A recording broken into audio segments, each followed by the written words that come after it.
We've been preparing since we left for spring break and realized that things were going to be different upon return from spring break with COVID. We've constantly adjusted and pivoted from the different phases of North Carolina, and getting ready for students to come back has been an ongoing process all summer long.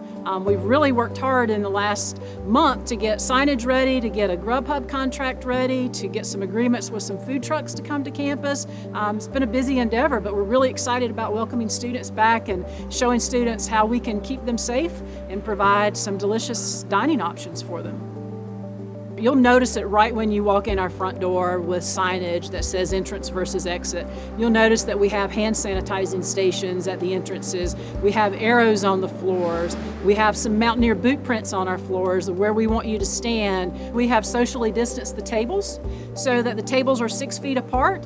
As you enter River Street Cafe, we've got a beautiful display case of what's on offering for the day so that you can see and visualize what your meal would look like, and you can make a decision before you enter the servery so that you can get in and out very quickly and protect yourself.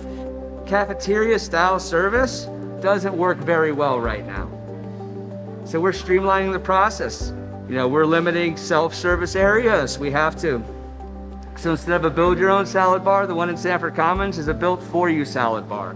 Instead of the students pulling their own food out of the slides, our staff will be filling bags, pulling the food out of the slides, placing it in a bag, package it up for you, and you can go. We're excited about our Grubhub partnership and how you can order food from a mobile app. We're gonna flip a little toggle on an iPad and send you a text message that says your meal is ready for pickup so that you don't have to come in and wait in a line. So we're gonna have 4 food trucks on Sanford Mall for you to choose from that you can order from your Grubhub app and go right there and enjoy some local community restaurants right on Sanford Mall without leaving campus. All the safety precautions that you've seen in Race Dining Hall today are throughout campus dining and all of our facilities and venues throughout campus. So we're excited to welcome you back to campus, and we want you to know that we're ready to protect you to dine safely within all of our facilities.